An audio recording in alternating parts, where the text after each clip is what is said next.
Salut à tous, je suis de retour avec une nouvelle vidéo avec ma belle voiture.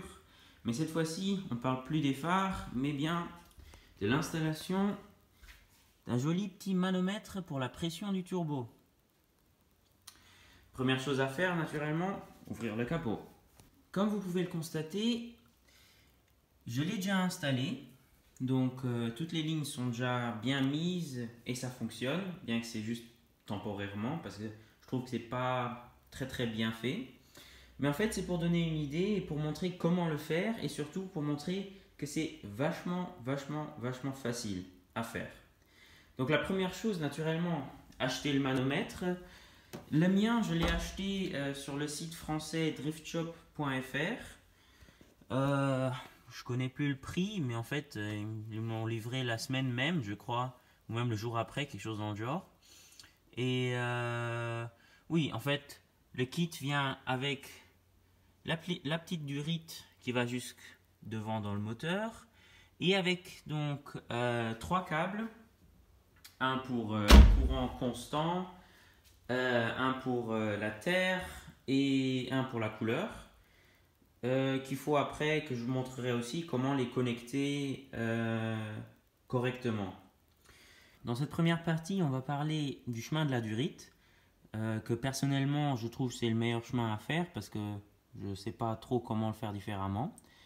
Donc comme on voit, il sort du manomètre, du petit socle, il sort, elle continue en dessous du volant.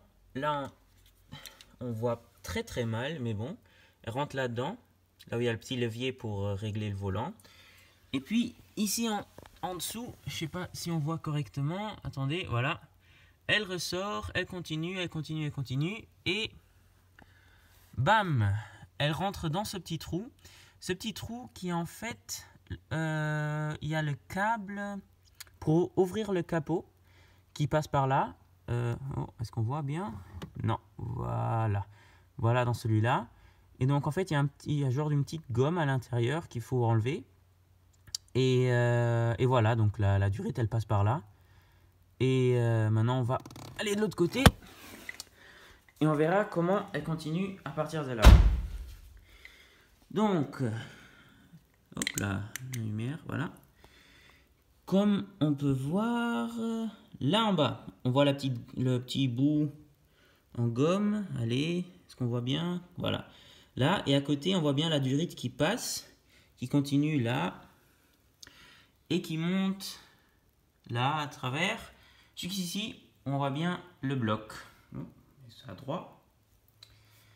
Et puis ici, c'est la partie qui m'a pris un peu plus de temps, parce qu'en fait, disons que Hyundai a bien pensé de mettre ce petit morceau, seulement que c'est pas aussi facile à connecter. Donc en fait la durite du manomètre passe par ici. Avec le kit j'ai reçu ce petit T en plastique, et donc en fait cette durite-ci, non, celle-là est d'origine.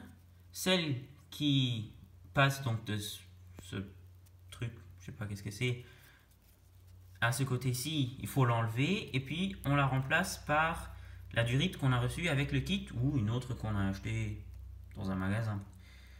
Puis on connecte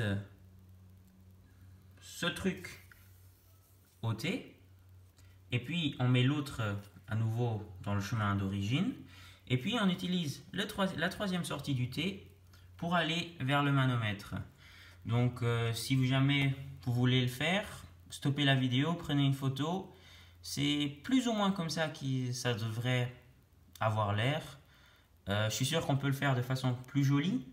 Maintenant, ça fonctionne. Je ne sais pas si je vais changer dans le futur proche parce que bon, c'est un peu chiant à faire.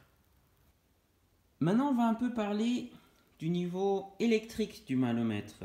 Bien sûr, on peut en acheter et on peut installer aussi celui-là sans connecter l'électricité, mais bon, après, on voit pas trop ce qui se passe à l'intérieur. Et donc, comme j'ai dit, on a donc deux câbles qui sortent, une fois pour connecter au châssis et une fois pour connecter donc au courant. et un pour la couleur. Donc on a rouge ou blanc. Seulement que les câbles ils sont assez courts, ceux qui sortent du manomètre. Donc qu'est-ce que j'ai fait? J'ai acheté des câbles, je les ai fait plus grands. Et donc je les ai connectés. Pour celui-là qu'il faut connecter au châssis, en fait, j'ai pris le même chemin. Je ne sais pas si on voit, j'ai pris le même chemin que la durite. Donc qui passe aussi par le petit trou là. On voit bien le câble qui passe. Et puis, en dessous du capot, elle sort donc par le même chemin là en bas. Et continue. Et je l'ai connecté, puis lumière, là. Donc là où on voit aussi déjà d'autres connexions au châssis. Donc il faut juste enlever le petit boulon, mettre la connexion et voilà. Donc resserrer le boulon, c'est rien de trop compliqué. Maintenant pour l'électricité ou le courant et la lumière, c'est là ça a fait quand même un peu chier. Parce qu'en fait la lumière rouge que le manomètre y donne, j'ai trouvé un peu nul. Et donc j'ai décidé de seulement prendre la couleur blanche, n'importe comment. Normalement on peut connecter les lumières, genre j'allume la voiture, c'est blanc, je mets les grands phares ou je mets les phares pour le brouillard et ça devient rouge, quelque chose dans le genre. Moi j'ai décidé que le rouge ça a l'air nul, donc j'ai connecté seulement la couleur blanche. Et ce que j'ai fait pour faciliter tout le travail en fait, c'est j'ai mis les deux câbles ensemble, donc le courant et la lumière blanche, les LED blanches. Je les ai mis en un câble qui prend le même chemin que la durite, comme l'autre. Et en fait, ici en dessous, ça rentre là où il y a les fusibles. Et ce que j'ai fait, c'est je l'ai connecté directement à celui-ci, donc le deuxième de la deuxième file, ou premier de la deuxième file, dépend comment on regarde. Et c'est celui-là quand on regarde le petit panneau, c'est Cluster ESCL. Donc Cluster, c'est quand tout ce qui est ici en haut s'allume. En fait, le manomètre s'allume automatiquement. Et j'ai trouvé que c'est la façon la plus facile de connecter, car quand on regarde sur internet, on trouve tout plein de différents trucs. Oui, des connexions avec fusibles, bla bla bla, où tu peux mettre des câbles. En fait, il faut juste sortir le fusible, mettre le câble dedans, enfoncer le fusible et ça fonctionne. Donc, en fait, ne vous faites pas chier. Connectez ça comme ça, il n'y a aucun risque. Et si jamais il y a quelque chose qui pète, ben, c'est le fusible et rien d'autre. Donc, voilà quoi. Achetez des fusibles de rechange et tout sera bien. Donc voilà, maintenant on est dans l'intérieur de la voiture.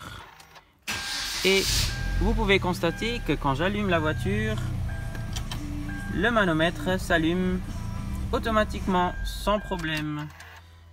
Et maintenant, où le mettre, ben moi j'ai décidé de le mettre ici tout devant, parce que au moins ça ne dérange pas quand on regarde tout droit. C'est tout de suite là. Bon, quand on regarde la vitesse, on le voit aussi. Et puis voilà, c'est plus facile. Au début, je l'avais collé de ce côté, seulement que c'est pas très droit et donc la colle le petit scotch qu'ils ont donné avec ne voulait pas bien tenir, donc j'ai dû acheter un autre et je l'ai collé ici et ça tient tout. Ça tient quand on est de travers, ça tient quand on va tout droit, ça tient, voilà. Donc maintenant on va faire un petit test sur route pour vous montrer comment ça fonctionne correctement et voilà, l'installation est terminée.